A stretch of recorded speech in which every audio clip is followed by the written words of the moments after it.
Subscribe कीजिए ध्येय IAS channel को और बेल आइकन को दबाइए लेटेस्ट वीडियो सबसे पहले देखने के लिए।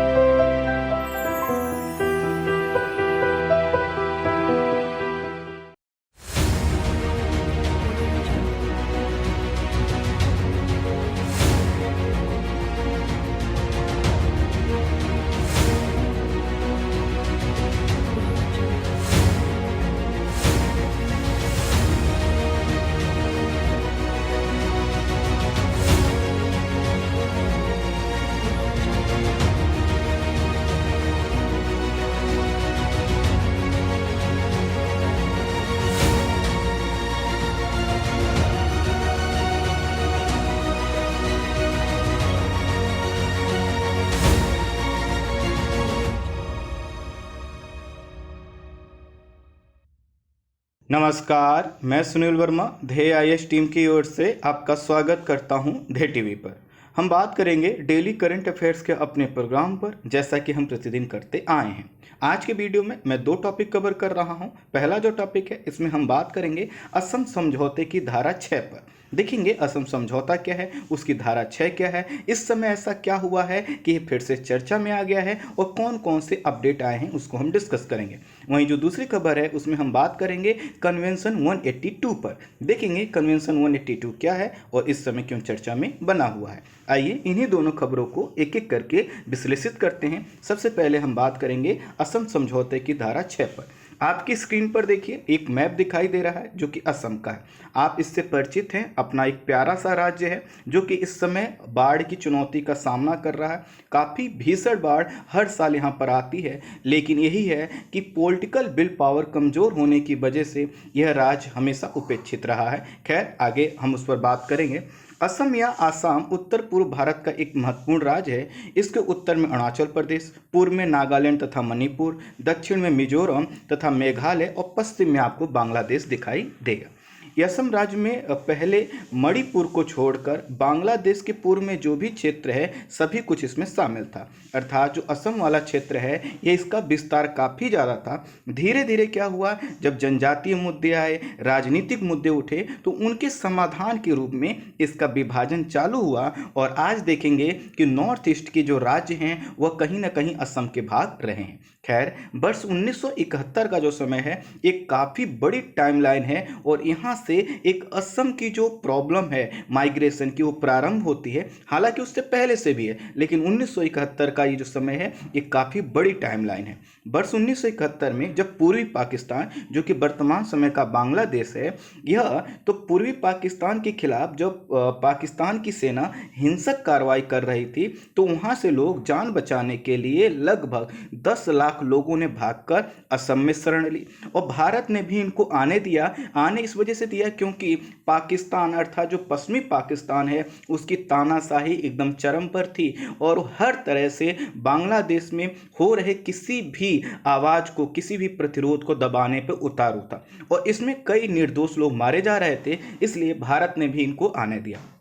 खैर, ये जब आ गए उसके बाद क्या हुआ कि जब बांग्लादेश का निर्माण भारत के द्वारा करवा दिया गया तो बड़ी संख्या में लोग गए, लेकिन जो लोग आ गए थे उनकी भी बड़ी संख्या वापस जाने को तैयार नहीं थी। उन्हें भारत ज़्यादा अच्छा लगने लगा। 1971 के बाद भी जब बांग्लादेशी अवैध रूप से असम में आने लगे तो धीरे धीरे जो असम के मूल निवासी हैं उनका भाषाई, सांस्कृतिक और राजनीतिक पहचान खतरे में पड़ने लगी और खतरे में पड़ती हुई अपनी पहचान को बचाने के लिए उन्होंने 1978 में आंदोलन प्रारंभ किया और 1983 में अर्थात 1983 में भीषण हिंसक जो है कि आंदोलन प्रारंभ हुआ और इस हिंसा ने सरकार और जो भी संबंधित पार्टियां थीं उनको मजबूर कर दिया कि वह कोई ना कोई ठोस समझौता करें। इसी के तहत 15 अगस्त 1985 को केंद्र सरकार और जो भी आंदोलनकारी थे उनके बीच एक समझौता हुआ जिसे हम असम एकॉर्ड या असम समझौता के नाम से जानते हैं। समझौता क्या कहता है, संक्षेप में समझेंगे हम कि समझौता ये कहता है कि 25 मार्च 1971 के बाद असम में आए सभी बांग्लादेशी नागरिकों को यहाँ से जाना होगा, चाहे वो किसी भी धर्म से हो, अर्थात हिंदू हो या मुसलमान हो। और उसमें दूसरा एक पॉइंट ये कहता है कि 1951 से 1961 के बीच असम आए सभी लोगों को पूर्ण नागरिकता एवं मतदान अधिकार दिया जाएगा। अर्थात जो 1951 से 1961 के बीच में आ गए हैं उनको नागरिक बना लिया जाएगा। लेकिन ध्यान दीजिए, इनको नागरिक बनाया जाएगा मतलब हमने नागरिक माना, इनको नहीं है। उसके बाद ये कहते हैं 1961 से 1971 के बीच जो असम आए लोग हैं इनको नागरिकता और अन्य अधिकार तो दिए जाएंगे, लेकिन मतदान का अधिकार नहीं दिया जाएगा। जबकि देखिए ऊपर क्या लिखा हुआ है कि जो लोग 1951 से 1961 के बीच में आएंगे उनको नागरिकता भी दी जाएगी और मताधिकार भी प्रदान किया जाएगा। लेकिन 1961 से 1971 के बीच आए लोगों को सिर्फ नागरिकता दिया जाएगा, अन्य अधिकार दिए जाएंगे, लेकिन उन अधिकारों में मतदान का अधिकार नहीं होगा। इसके पीछे कारण ये था कि अगर यह इतनी बड़ी संख्या में जो बाहर से लोग आएंगे ये मतदान करेंगे तो यह अपने हिसाब से उन लोगों को जिताने में सक्षम होंगे जो वहाँ के ना हो, अर्थात वहाँ के लोगों का जो प्रतिनिधित्व है, उनकी जो भागीदारी है, उसका महत्व कम हो जाएगा। इसकी वजह से किया गया। अब देखिए ये हमने समझ लिया। इसी समझौते की धारा 6 भी उल्लेखित है। उसमें धारा 6 ये कहती है कि असमिया लोगों की सांस्कृतिक, सामाजिक, भाषाई पहचान और धरोहर के संरक्षण तथा उसे बढ़ावा देने के लिए उचित संवैधानिक, विधायी, प्रशासनिक उपाय एवं सुरक्षा के प्रावधान किए जाएंगे। अब ध्यान दीजिए इस शब्द को, ये जो धारा 6 क्या कहती है कि असमिया लोगों की सांस्कृतिक, सामाजिक, भाषाई पहचान के लिए क्या किया जाएगा, संवैधानिक, विधायी और प्रशासनिक उपाय और सुरक्षा के प्रावधान किए जाएंगे। तो अब प्रश्न ये आएगा आखिर कि यह जो असमिया लोग हैं यह कौन होंगे, किनको कहा जाएगा असमिया लोग। और इसी के कारण यह जो असमिया लोगों की परिभाषा है यह इसको लेकर इतना विवाद हुआ कि तो धारा 6 में कहा गया था कि सरकार क्या करेगी, इनके लिए संवैधानिक, विधायी, प्रशासनिक उपाय और सुरक्षा के प्रावधान करेंगे। यह धारा 6 बहुत इफेक्टिव हो ही नहीं पाया, अर्थात इसके प्रावधानों को बहुत इफेक्टिव तरीके से इसलिए कार्यान्वित नहीं हो पाया क्योंकि दरअसल इसकी परिभाषा में क्या है, घालमेल है। घालमेल इसलिए जो वहां पर रहने वाले लोग हैं उनमें भी इसको लेकर जो है कि एक मत नहीं है, अर्थात उनका कहना है कि असमिया लोग हमारे हिसाब से ऐसे होने चाहिए। चूंकि ये जो समझौता किया गया उस समय असमिया लोगों की जो पहचान है उसको बहुत ज़्यादा स्पष्ट नहीं किया गया, इसी के लिए जो असम के रहने वाले लोग असमिया लोग हैं उनके लिए जो सरकार के द्वारा प्रयास होने थे वह नहीं हुए। जब प्रयास उनके लिए नहीं होंगे तो फिर क्या होगा, फिर से उनकी बात उठेगी, उनका वो आंदोलन करेंगे और फिर से चुनौतियां क्या होंगी, ज़्यादा आएंगे। खैर, अब केंद्र सरकार द्वारा जुलाई 2019 में न्यायमूर्ति बिप्लब कुमार शर्मा की अध्यक्षता में एक 15 सदस्यीय कमेटी का गठन धारा 6 के कार्यान्वयन की समीक्षा करने और सिफारिश देने के लिए किया गया था। तो अब ध्यान दीजिएगा, आपसे पूछा जा सकता है न्यायमूर्ति बिप्लब कुमार शर्मा, अच्छा यहाँ पे एक ध्यान दीजिए, जो शर्मा ऐसे लिखने को तो लिख दिया गया है, कई बार यह दूसरे तरह से भी लिखा जाता है, तो दोनों को मैंने क्लियर कर दिया। तो यह जो इनके अध्यक्षता में एक कमेटी की गठित की गई थी, 15 सदस्यीय कमेटी थी और इसको यह बताना था कि आखिर ये जो धारा 6 जो असमिया लोगों के विकास से संबंधित है इसमें क्या क्या हुआ है और क्या क्या किया जा सकता है। फरवरी 2020 में इस उच्चाधिकार प्राप्त समिति ने असम के मुख्यमंत्री सर्बानंद सोनोवाल को अपनी रिपोर्ट सौंप दी और जब इनको सौंप दी तो इन्हें क्या करना था, इस रिपोर्ट को गृह मंत्रालय के पास भेजना था और इन्होंने भेज भी दिया।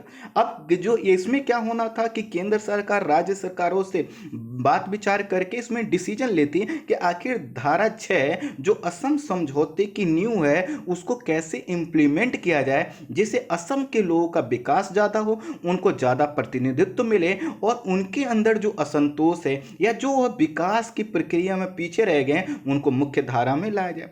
लेकिन केंद्र और राज्य सरकारों ने अभी तक इस पर अपना स्टैंड क्लियर नहीं किया है और इसके वजह से अभी कुछ ही दिन पहले 4 सदस्यों ने स्वयं के पास जो उपलब्ध जानकारी थी, अर्थात जो इन्होंने रिपोर्ट भेजी थी, उस जानकारी को क्या कर दिया, सार्वजनिक कर दिया, यह कहते हुए कि सरकार ने अपना स्टैंड कोई क्लियर नहीं किया है और जनता को जानने का अधिकार है कि आखिर हमने रिपोर्ट क्या भेजी। अब देखिए जो सार्वजनिक जानकारी में इन्होंने डाल दिया अपडेट, अर्थात ये बता दिया कि हमने क्या क्या रिपोर्ट भेजी है, तो उसमें क्या क्या कहा गया। इसमें कहा गया है कि असमिया की परिभाषा के अंतर्गत जो स्थानीय आदिवासी हैं वह शामिल होंगे, अन्य स्थानीय समुदाय तथा भारत के सभी अन्य ऐसे नागरिक को शामिल किया जाएगा जो 1 जनवरी 1951 या उससे पहले असम में रह रहे हों। ध्यान दीजिएगा, असमिया की भाषा को ही क्या किया गया, अब इसमें स्पष्ट किया गया है, जिससे असमिया लोगों को या असम के लोगों को क्या किया जा सके, विकास की मुख्य धारा में जोड़ा जा सके और उनके लिए जो प्रावधान हैं उनको इफेक्टिव किया जा सके। तो परिभाषा में क्या कहा गया है कि जो भी स्थानीय आदिवासी हैं उनको तो शामिल किया ही जाएगा, स्थानीय समुदायों को भी शामिल किया जाएगा जो वहाँ पर रहते हैं, और साथ ही साथ भारत के ऐसे सभी अन्य नागरिकों को इसमें शामिल करने की बात की गई है जो असम में 1 जनवरी 1951 या उससे पहले से असम में रह रहे हैं। तो दूसरे शब्दों में इस परिभाषा का क्रक्स क्या निकलता है कि जो लोग भी इसमें वह लोग शामिल होंगे जो 1951 से पहले असम में अपनी उपस्थिति को साबित कर सकें। तो जब 1951 की बात आएगी तो स्वाभाविक है इसमें वह लोग जो है कि बांग्लादेश के युद्ध के दौरान या फिर बांग्लादेश में जो हिंसक कार्रवाई पाकिस्तानी सेना कर रही थी उस दौरान जो लोग आए थे वह तो क्या हो जाएंगे, बाहर हो जाएंगे। अब देखिए इसमें आगे क्या कहा गया है कि सार्वजनिक जानकारी के अनुसार सुरक्षा उपायों के तहत असमिया लोगों के लिए विधायिका और नौकरियों में आरक्षण दिए जाने की बात भी इन सदस्यों ने कही है। अर्थात इनके अनुसार जो हमने रिपोर्ट तैयार की है उसमें हमने असमिया लोगों की पहचान को स्पष्ट किया है। दूसरा इन्होंने कहा है कि जो असमिया लोग हैं, असम के लोग हैं, उनको विधायिका और नौकरियों में आरक्षण दिया जाना चाहिए, और साथ ही साथ भूमि के अधिकार भी, जो भूमि का अधिकार है अर्थात खरीद बिक्री और जो उनके पास रहना चाहिए वह सिर्फ असमिया लोगों तक सीमित किए जाने की बात है। अर्थात इसमें कहा गया है कि चूंकि भूमि पर अधिकार अगर बाहर के लोग कर लेंगे तो असम के लोगों के लिए भूमि क्या हो जाएगी, कम हो जाएगी, इसलिए उन्हीं को अधिकार दिया जाए। अब वर्ष 1951 के बाद से 24 मार्च 1971 से पहले प्रवेश करने वाले जो भी प्रवासी लोग हैं वह असमिया नहीं है। इसमें साफ साफ कह दिया गया है कि 1951 से पहले जो आए हैं और जो साबित कर देंगे कि वो असम में रह रहे हैं उनको तो हम क्या करेंगे, असमिया मान लेंगे। लेकिन अगर 1951 के बाद और 24 मार्च 1971 से पहले उन्होंने प्रवेश किया है तो असमिया नहीं है, लेकिन भारतीय वह माने जाएंगे। भारतीय माने जाने का मतलब यह है उनको वापस नहीं भेजा जाएगा कि आप बांग्लादेश चले जाओ, कहीं चले जाओ, भारतीय हम मान लेंगे लेकिन असमिया नहीं मानेंगे। असमिया इसलिए नहीं मानेंगे ताकि असमिया अगर मानते ही उनके अधिकार क्या हो जाएंगे, असम पर बढ़ जाएंगे। इन्हें यह भी कहा गया इन्हें मतदान का अधिकार तो होगा लेकिन चुनाव लड़ने का अधिकार इन्हें नहीं दिया गया है, और चाहे ये भारतीय हैं भले इनको क्या होगा, चुनाव लड़ने का अधिकार नहीं दिया गया, ताकि चुनाव में वही प्रतिनिधि खड़े हो सकें जो असमिया हैं, असम के लोग हैं, जिससे वह अपना विकास कर सकें। साथ ही साथ अब देखिए हमने इतने चीज़ों में यह समझा है कि असम में क्या है कि प्रवासी लोगों को लेकर एक प्रावधान किया गया था, और उस प्रावधान में यह था कि जो भी लोग बाहर से आए उनको बाहर किया जाएगा। लेकिन इसी में हमने देखा कि जो धारा 6 है, धारा 6 क्या करती है, असमिया लोगों के विकास पर केंद्रित है। उसी के लिए विकास करने के कई तरह के प्रावधानों की बात की गई थी। जब उनका विकास नहीं हो पाया तो उन्होंने बात उठाई, मांग उठाई, और आपको पता है कि सिटीजन अमेंडमेंट एक्ट जो आया, सीए आया, उसके खिलाफ सबसे ज़्यादा प्रदर्शन जो है कि असम में हुए। उसी के तहत क्या हुआ कि असमिया लोगों के विकास के लिए एक कमेटी का गठन किया गया था। उसने रिपोर्ट दी, रिपोर्ट के आधार पर केंद्र सरकार ने अभी स्थिति स्पष्ट नहीं की थी और लंबा समय बीत गया है, इसलिए इन लोगों ने सार्वजनिक करके बातें सबको बता दी। अब देखिए, अब थोड़ा सा आप समझिए कि आखिर प्रवासियों की समस्या असम के लिए कैसे बहुत जटिल है। अगर वर्ष 2001 के जनगणना के आधार पर यहाँ के हम आंकड़ों को नज़र डालें तो इस चीज़ को हम समझ सकते हैं। 1951 से 2001 के बीच असमी भाषी जो लोग हैं उनकी आबादी 58% से घटकर 48% हो गई। ध्यान दीजिएगा कि 1951 से 2001 के बीच जो असमी भाषी बोलने वाले लोग थे उनका परसेंटेज 2001 में क्या हो गया, 48% हो गया, घट गया लगभग 10%। वहीं जो बांग्ला भाषी आबादी थी अर्थात जो बांग्लादेश से आए थे उनकी आबादी 21% से बढ़कर 28% हो गए। तो ये तो समय था 2001 की जनगणना। अगर वर्तमान समय में हम देखें तो असमी भाषी बोलने वाले जो लोग हैं उनका जो प्रतिशत है लगभग 40% है, जबकि बांग्ला भाषी जो लोग हैं उनका प्रतिशत लगभग 60% है। इससे ये पता चलता है कि वहीं के रहने वाले लोग ही न सिर्फ भाषा के आधार पर बल्कि अपनी संस्कृति के आधार पर क्या हो गए हैं, उपेक्षित हो गए हैं। उनकी संख्या क्या हो गई, कम हो गई, या आवाज क्या हो रही होगी, दब रही होगी। आप इससे एक चीज समझिए कि जब 60% लोग ऐसे हैं जो बांग्ला भाषी हैं तो क्या करेंगे, जो भी वहां पे पॉलिसी होगी यही क्या करेंगे, उस पर उसको इम्प्लीमेंट करेंगे, कब्जा रहेगा। और जो वहां के मूल लोग हैं, जो असमी भाषी लोग हैं, उनको तो विकास नहीं हो पाएगा और फिर क्या होगा, इसी प्रकार के तनाव सामने आते रहेंगे। तो कुल मिलाकर प्रवास की जो समस्या है ये काफी जटिल है और इससे पता चलता है कि अगर वहां पर देखा जाए तो हर जो है कि वहां पर अगर हम 4-5 लोगों में से लेकर बात करें तो हर 5 में से तीसरा व्यक्ति क्या है, वह बाहर का है। और इससे यह पता चलता है कि समस्या काफी जटिल है। खैर, अगर हम देखें तो प्रवास की समस्या की वजह से ऐसा नहीं है कि सिर्फ भाषा की ही बात हो रही है, बल्कि संसाधनों पर नियंत्रण भी तो जब इतने लोग हैं तो उन्हीं का होगा, भूमि पर नियंत्रण होगा, विकास की जो मुख्य धारा का जो लाभ होगा ये भी जो बहुसंख्यक बांग्ला भाषी लोग हैं उन्हीं को मिलेगा। नीति निर्माण और क्रियान्वयन में अगर असमिया लोग और बांग्ला भाषी लोगों में कॉन्फ्लिक्ट है तो फायदा किसको मिलेगा, बांग्ला भाषी लोगों को मिलेगा। और कुल मिलाकर इससे क्या होगा, जो वहां के विकास की मुख्य धारा में असमी भाषी लोगों को शामिल होना चाहिए था वह नहीं हो पाएंगे, और नहीं होंगे तो अशांति उत्पन्न होगी। और यह अशांति क्या होगी, हमारे इंटरनल सिक्योरिटी के पॉइंट ऑफ व्यू से काफी चिंताजनक होगी। होप आप पूरा, मुझे लगता है कि आप इस चीज को समझ पाए होंगे।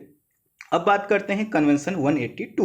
थोड़ा सा आप एक जो है कि क्षेत्र देखिए, आप देखिए इसमें ओशिनिया क्षेत्र दिखाई दे रहा है। आप ऑस्ट्रेलिया को देखिए, ऑस्ट्रेलिया से थोड़ा सा आप जो है कि पूरब की ओर बढ़िए और देखिए आपको यहाँ पर ट्रॉपिक ऑफ कैप्रिकॉर्न लिखा दिखाई देगा। इसको अगर कहें तो मकर रेखा दिखाई देगा, और मकर रेखा के पास में देखिए एक शब्द लिखा है टोंगा। तो जो टोंगा है यह क्या है, एक आइलैंड वाला क्षेत्र है। इसका पूरा नाम है किंगडम ऑफ टोंगा। तो किंगडम ऑफ टोंगा जो है कि क्या है, ये पोलिनेशिया का एक क्षेत्र है, स्टेट है, सोवरेन स्टेट है, एक राज्य है। और एक तरह से अगर देख पा रहे होंगे तो एक आर्चिपिलेगो के रूप में है। आर्चिपिलेगो के इस रूप में समझिए कि इसकी हिंदी मुझे थोड़ा सा याद नहीं आ रहा। जब क्या होते हैं द्वीप एक क्रम में एक लाइन से मिलते हैं तो इसी को आर्चिपिलेगो बोला जाता है। तो आप देखिए छोटा सा जो क्षेत्र है यह द्वीपीय द्वीप के रूप में है और इसी को क्या है, ये बोला जाता है टोंगा आर्चिपिलेगो। और इसमें अगर देखा जाए तो एक दो द्वीप नहीं है इस आर्चिपिलेगो में,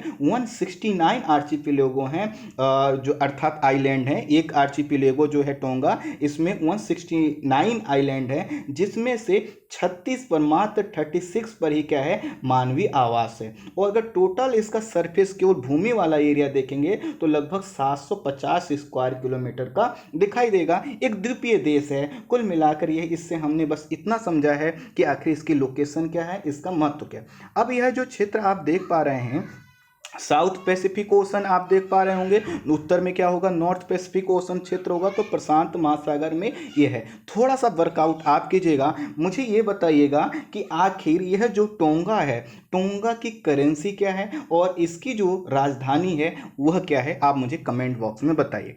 अब देखिए जो टोंगा है ना, ये हमारे आने वाले टॉपिक से जुड़ने जा रहा है, इसलिए मैंने आपको पहले इसकी लोकेशन बता दी। थोड़ा सा समझिए बैकग्राउंड। अंतर्राष्ट्रीय श्रम संगठन की स्थापना प्रथम विश्व युद्ध के पश्चात राष्ट्र संघ अर्थात जो लीग ऑफ नेशंस था उसकी एक विशिष्ट एजेंसी के रूप में वर्ष 1919 में हुआ था। यह एक ऐसी एजेंसी अंतर्राष्ट्रीय स्तर पर है जो क्या करती है, मजदूरों तथा श्रमिकों के हितों के रक्षा के लिए काम करती है, नियम बनाती है और जितनी भी श्रम संबंधी समस्याएं उत्पन्न हो सकती हैं उनको देखती है।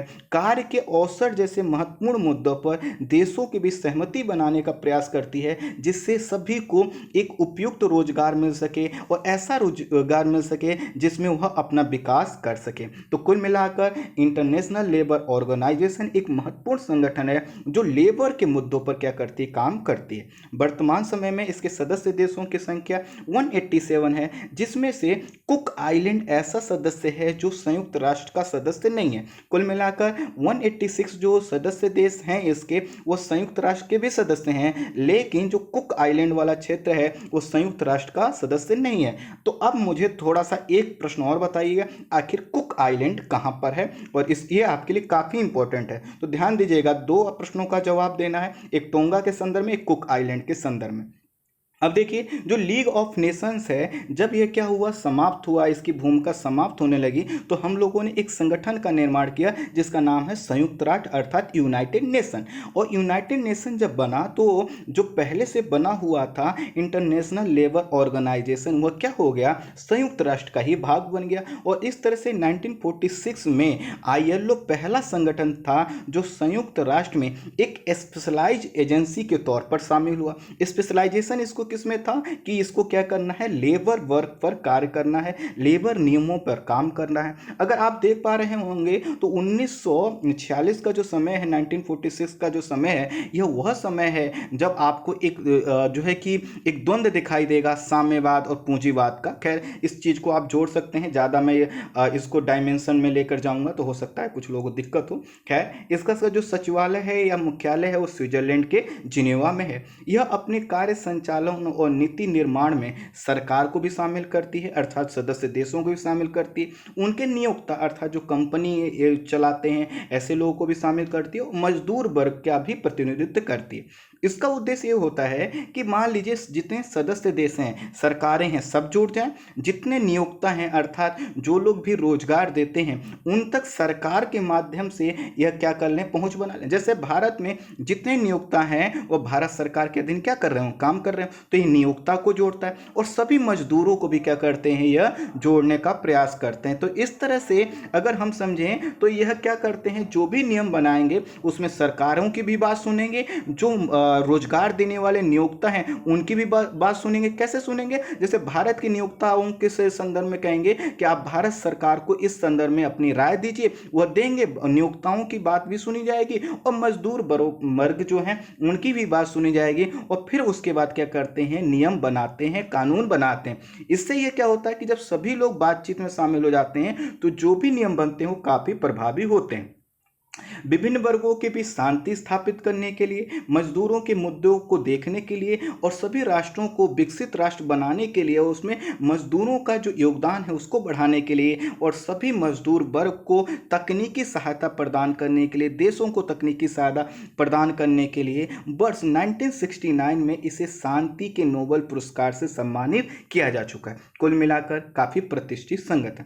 अब देखिए, जब इसको नोबेल पुरस्कार मिल गया तो बहुत से लोगों ने कहा कि अब तो इस संस्था ने क्या कर लिया, सभी कुछ अच्छा काम कर लिया, लेकिन उसके बाद भी इसके पास चुनौतियां काफी थी। और चुनौतियां इस रूप में थी, इसको एक समस्या पर अभी भी कार्य करना था जिस पर इसने अभी काम बहुत ज्यादा नहीं किया था 1969 तक, वह था बाल श्रम की समस्या। तो बाल श्रम की समस्या को कैसे यह संगठन प्रभावित करता है उसको समझिए। यह कहता है कि बाल श्रम एक ऐसा कार्य है जो बच्चों को उनके बचपन, उनकी क्षमता, उनकी गरिमा से वंचित करता है, बच्चों के शारीरिक और मानसिक विकास के लिए हानिकारक कंडीशन क्रिएट करता है। इसी को हम क्या कहते हैं, बाल श्रम कहते हैं। जैसे आपने देखा होगा, आप चाय पीने जाते हैं, आप घूमने जाते हैं तो आपने ढाबे पर देखा होगा, ईंट के भट्टों पर देखा होगा, बीड़ी बनाने के कारखानों में देखा होगा। तो जो बच्चे वहां पर अपनी सेवाएं दे रहे हैं, क्या वह स्वेच्छा से दे रहे हैं, क्या उनको यह कार्य करना चाहिए, नहीं करना चाहिए, क्योंकि वो बाल श्रम का हिस्सा है। तो इस तरह से यह संगठन क्या कहता है, इसको काफी खतरनाक मानता है। वर्तमान समय में भी यह जो समस्या है बाल श्रम की अभी भी बनी हुई है। अगर हम अब देखें तो जो कम विकसित देश हैं उसमें से 4 बच्चे में से अगर देखें तो 1 से अधिक बच्चा क्या हो सका, हमें पता चलेगा कि वो बाल श्रम का शिकार है, अर्थात वो बाल श्रम कर रहा है। जैसे आपके अगर आप किसी गांव में, किसी शहर में रहते हैं तो आप थोड़ा सा स्लम वाले एरिया में जाइए, आपको ऐसे बच्चे बहुत मिल जाएंगे जो बाल श्रम करते हैं। तो इसका मतलब ये है कि जो बाल श्रम की समस्या है वह अभी तक पूरी तरह से समाप्त नहीं हुई है। आईएलओ एवं संयुक्त राष्ट्र द्वारा इसके उन्मूलन के लिए कई प्रयास किए जा रहे हैं और इन्हीं प्रयासों के तहत यह कहा गया है, संयुक्त राष्ट्र संघ की जो महासभा है उसने वर्ष 2021 को बाल श्रम के उन्मूलन के लिए वर्ष के रूप में घोषित किया है। तो आपसे पूछा जा सकता है कि संयुक्त राष्ट्र महासभा द्वारा वर्ष 2021 को किस वर्ष के रूप में या किस चीज के उन्मूलन के लिए घोषित किया गया है, तो ध्यान रखिएगा वह क्या है, बाल श्रम। अब देखिए थोड़ा सा इसको अब हम कन्वेंशन 182 पर आते हैं। वर्ष 1999 में जिनेवा में सदस्य देशों की बैठक हो रही थी और उसी बैठक में एक कन्वेंशन अपनाया गया। इसी कन्वेंशन का नाम है कन्वेंशन 182 और कन्वेंशन 182 का उद्देश्य है बाल श्रम से। इसका उद्देश्य बच्चों को बाल श्रम के सबसे बुरे कार्यों जैसे तस्करी, वेश्यावृत्ति, दास्तां, सशस्त्र संघर्ष से बचाना है। अर्थात यह कहा गया 1999 में कि अभी भी बाल श्रम की जो समस्या है वो काफ़ी जटिल है, लेकिन सबसे पहले हमें क्या करना है कि बाल श्रम के भी अगर कैटेगरी देखें, उसका जो प्रभाव देखें तो हमें पता चलेगा कुछ ऐसे क्षेत्र हैं जहां पर बाल श्रम अभी करवाया जा रहा है जो कि मानवीय गरिमा के खिलाफ है, अंतर्राष्ट्रीय कानूनों के खिलाफ है। इसमें तस्करी, वेश्यावृत्ति, दास्तां और सशस्त्र संघर्ष को रखा गया। तो कहा गया कि कन्वेंशन 182 जो अभी मैंने बताया जो सबसे बुरे कार्य हैं इनको भी दूर करेगा और साथ ही साथ यह जो बाल श्रम की समस्या है इससे लड़ने में क्या करेगा, आगे कार्य करेगा। और इसी के कारण इस कन्वेंशन को अपनाकर जल्दी से जल्दी बाल श्रम को समाप्त करने की बात की गई। चूंकि यह सामाजिक बुराई है इसी के कारण इसको काफी तेजी से समर्थन मिला और आईएलओ जैसा कि मैंने बताया वर्ष 1919 में इसकी स्थापना हुई थी। तो इसके जो है कि स्थापना का लगभग 100 वर्ष से अधिक समय हो चुका है, लेकिन इसमें जिसे सर्वाधिक जो इसके आईएलओ अर्थात इंटरनेशनल लेबर ऑर्गेनाइजेशन के जिस कार्य को सबसे ज्यादा मान्यता मिली है, जिसको सार्वभौमिक अनुसमर्थन अर्थात यूनिवर्सली रेटिफाइड किया जा चुका है, वह है कन्वेंशन 182। अब ये कैसे हुआ है, हाल ही में किंगडम ऑफ टोंगा ने भी इसकी पुष्टि कर दिया है, जिससे आईएलओ के 187 सदस्यों का इसको समर्थन प्राप्त हो गया है। और इस तरह से अगर आपसे पूछा जाए कि आईएलओ का कौन सा कन्वेंशन है जिसने सबसे तेजी से यूनिवर्सली जो है कि क्या कर लिया है, स्वीकृति प्राप्त कर लिया है, जितने भी सदस्य देश हैं सभी ने उसको रेटिफाई कर दिया है, तो उसका नाम होगा आपका कन्वेंशन 182। अब देखिए क्या हुआ है कि कन्वेंशन सार्वभौमिक अनुसमर्थन से बाल श्रम के उन्मूलन का रास्ता क्या हो गया, आसान हो गया है। अर्थात अब जो आईएलओ नियम बनाएगा वही नियम सभी देशों में क्या किए जाएंगे, उसी प्रकार के नियम अपनाए जाएंगे। हालांकि यहाँ पर मैं बताऊँ एक चीज़ मैं क्लियर कर दूँ कि बाल श्रम के लिए आईएलओ प्रयास जरूर कर रहा है, लेकिन गरीबी, बेरोजगारी और साथ ही साथ पिछड़ापन बहुत सी ऐसी चुनौतियाँ हैं जिनके कारण आने वाले समय में भी अगर हम इस प्रॉब्लम को जल्दी से जल्दी सॉल्व करना चाहें तो भी हमारे लिए मुमकिन नहीं दिखाई देता। लेकिन हाँ, चूंकि सामाजिक बुराई है, जितनी जल्दी से जल्दी समाप्त हो उतना ही क्या है, अच्छा है। खैर, एक अनुमान के मुताबिक अभी भी क्या है, लगभग 152 मिलियन बच्चे बाल श्रम में शामिल हैं, जिसमें से 72 मिलियन बच्चे तो खतरनाक कार्यों में लगे हैं। इससे यह पता चलता है कि भले ही अभी सिर्फ एक ही देश अर्थात किंगडम ऑफ टोंगा ने ही इसको रेटिफाई नहीं किया था, बाकी 186 जो देश हैं, कंट्री हैं, उन्होंने तो इसको रेटिफाई कर दिया था। लेकिन आप समझिए कि यह जो टोंगा है इसकी जो है कि पॉपुलेशन बहुत ज़्यादा नहीं है, लगभग 1 लाख लोगों की इसकी पॉपुलेशन है।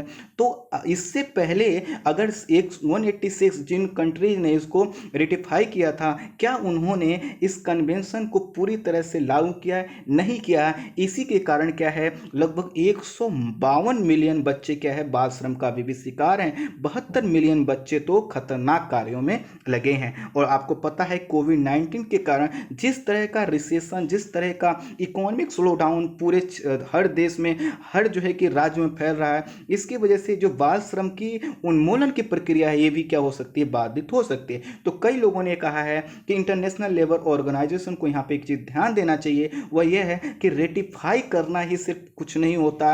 और इससे पहले भी जिन देशों ने इसको रेटिफाई किया है उसमें भारत भी शामिल है, लेकिन बाल श्रम की समस्या अभी भी बनी हुई है। खैर, आगे आने वाले समय में देखते हैं कि आखिर जब सभी सदस्य देशों ने इसको रेटिफाई कर दिया है तो क्या जो है कि इंटरनेशनल लेबर ऑर्गेनाइजेशन कुछ और कड़े कदम उठाता है। अब ये तो बता दिए कन्वेंशन 182, लेकिन बाल श्रम से जुड़े दो और कन्वेंशन है, इनका नाम जान लीजिए। एक है UN convention on the rights of child 1989 और एक है कन्वेंशन है मिनिमम एज कन्वेंशन 1973। जो पहला कन्वेंशन है अर्थात UN convention on rights of the child 1989, इसमें कहा गया है कि बच्चे जो हैं कि वह माता पिता की ऐसी प्रॉपर्टी नहीं है जिनको ये कह दें कि आपको ये करना है ये नहीं करना है। अर्थात इसमें कहा गया बच्चे क्या करना चाहते हैं, क्या कार्य करेंगे, यह उनके चुनने की स्वतंत्रता का भाग है। ये इसलिए कहा गया, कई बार आपने देखा होगा कि जो है कि अगर मान लीजिए किसी का ढाबे का काम है, किसी की चाय की दुकान है, तो बच्चों को कह दिया कि तू चाय बेच या कुछ ऐसा कर। तो कम से कम इस प्रकार की गतिविधियों को लगाम लगाने के लिए ये 1989 का जो है कि कन्वेंशन है। दूसरा जो कन्वेंशन है मिनिमम एज कन्वेंशन, ये कहा गया है, ये इसलिए लाया गया ताकि कम आयु के बच्चों को बाल श्रम करने से रोका जा सकता है। इसलिए रोका जा सकता है क्योंकि कई बार क्या होता है, कोई ऐसा कन्वेंशन नहीं होता और बच्चों को क्या है पेरेंट्स काम कराते रहते हैं। हम भारत की बात नहीं, पूरे विश्व की बात कर रहे हैं। भारत ने कन्वेंशन 182 और मिनिमम एज कन्वेंशन 1973 दोनों की क्या है पुष्टि कर दी है। अब देखिए, जब कन्वेंशन की पुष्टि कर दी है तो इस तरह से हमें पता चल गया कि कन्वेंशन 182 क्या है और इसके लिए क्या क्या प्रयास हुए हैं, अभी नवीन घटनाक्रम। लेकिन थोड़ा सा जो है कि आपके प्रारंभिक परीक्षा के पॉइंट ऑफ व्यू से कुछ चीज़ें और जो बहुत ज़्यादा इंपॉर्टेंट है, जी हाँ बहुत ज़्यादा इंपॉर्टेंट है, उनको भी थोड़ा संभाल लीजिए। अब इनको ये समझना ये है कि जो ILO है उसने पिछले वर्ष अपनी स्थापना के कितने वर्ष पूरे किए होंगे, 1919 में स्थापना हुई और अभी क्या समय है और आपका 2020 चल रहा है, अर्थात 2019 में इसके 100 वर्ष पूरे हुए होंगे। तो इस 100 वर्ष के पूरे होने पर जो है कि मजदूरों की स्थिति में सुधार करने के लिए ILO ने क्या किया, कुछ इनिशिएटिव प्रारंभ किए। और ये जो 7 इनिशिएटिव है काफ़ी इंपॉर्टेंट है, आपसे पूछा जा सकता है कि कौन सा जो है कि शताब्दी के उपलक्ष्य में उठाए गए इनिशिएटिव का पार्ट है या नहीं है। तो पहला है फ्यूचर ऑफ वर्किंग इनिशिएटिव, दूसरा है वीमेन एट वर्क इनिशिएटिव। अब देखिए इनको मैं ज़्यादा व्याख्या नहीं करूँगा, वीडियो बड़ा हो जाएगा, जैसे एक आध का मैं व्याख्या कर देता हूँ। जैसे फ्यूचर ऑफ वर्क इनिशिएटिव क्या है कि आखिर हम भविष्य में किस प्रकार के कार्य करेंगे, इसको लेकर हमारे पास एक विजन होना चाहिए। दूसरा है वीमेन एट वर्क इनिशिएटिव, अर्थात महिलाओं को कार्य के स्थान पर किस प्रकार की सुविधाएं मिलना चाहिए, इस पर हम कार्य करेंगे। एंड टू पावर्टी इनिशिएटिव, अर्थात जो गरीबी है गरीबी को मिटाने के लिए इनिशिएटिव, ताकि गरीबी नहीं रहेगी तो बाल श्रम और उससे जुड़ी हुई मजदूरी की जो समस्या है उसका खात्मा हो जाएगा। ठीक इसी तरह से ये 7 जो इनिशिएटिव हैं प्रारंभ किए गए हैं, जो कि आपकी स्क्रीन पर लिखे हैं, आप इनको देख लीजिएगा, PDF भी आपको मिलेगा। आप इसके अलावा ILO के जो 8 मुख्य कन्वेंशन हैं उनको थोड़ा समझ लीजिए। सबसे पहले बाल श्रम के सबसे विकृत स्वरूप पर कन्वेंशन 182 जिसका हमने डिस्कस किया। इसके अलावा न्यूनतम आयु पर कन्वेंशन, ये जो संख्या है ना ब्रैकेट में लिखी हुई, ये आपसे पूछा जा सकता है। तो न्यूनतम आयु पर कन्वेंशन 138, ध्यान दीजिएगा। भेदभाव वो चाहे रोजगार व व्यवसाय से संबंधित हो पर कन्वेंशन संख्या 111। ठीक इसी प्रकार के अन्य जो है कि जितने भी आपके कन्वेंशन हैं इनका जिक्र किया गया। इन कन्वेंशन के साथ बस आप ये ध्यान रखिएगा इनकी जो संख्या है वो काफ़ी महत्वपूर्ण है और इन कन्वेंशन की संख्या को आपसे प्रारंभिक परीक्षा में मिलान करने के लिए दिया जा सकता है। और इसमें जो अगर आप इसको थोड़ा सा सेट कर लीजिएगा, जैसे देखिए सबसे पहले अगर 29 संख्या देखें तो पूछा जा सकता है कि आखिर जो है कि इंटरनेशनल लेबर ऑर्गेनाइजेशन का कन्वेंशन संख्या 29 क्या है, 87 क्या है, 98 क्या है, 100 क्या है, 105 क्या है, जो है कि 111 क्या है, 138 क्या है, 182 क्या है। तो जितने कन्वेंशन के नाम हैं इनको मैंने एक जगह नोट कर दिया है, आप इसको देख लीजिएगा। आप समझ पाए होंगे कि ये जो पूरा कन्वेंशन है, यहाँ पर एक चीज़ जो हमें ध्यान देने वाली है कि कन्वेंशन की उपस्थिति सिर्फ यह बताता है कि कोई कन्वेंशन है और सरकार है उसको पूरा करने का प्रयास कर, लेकिन जब तक कोई बाध्यकारी नियम नहीं होगा, जब तक उसकी कोई ऐसी ऑडिटिंग नहीं होगी, रिपोर्टिंग नहीं होगी जिससे यह पता चल सके कि एक्चुअल में जो चाइल्ड लेबर है वो कितना कम हो रहा है, किन देशों ने किस प्रकार का जो है अपना प्रयास किया है, उनको क्या क्या और हिदायत दिए जाने की, उन पर कौन कौन से नियम लागू किए जाने की ज़रूरत है, तब तक क्या होगा, बहुत इफेक्टिव नहीं होगा। जैसे कि मैंने बताया भारत के साथ साथ आप जितने भी विकासशील देश हैं सभी में देख लीजिए आपको चाइल्ड लेबर एक समस्या के रूप में नजर आएगा। तो इस तरह से हमने ये समझा कि कन्वेंशन 182 है क्या है, उसकी सीमाएं क्या है और साथ ही साथ इसमें क्या क्या अपडेट आए हैं। आज के लिए इतना ही। Thank you so much.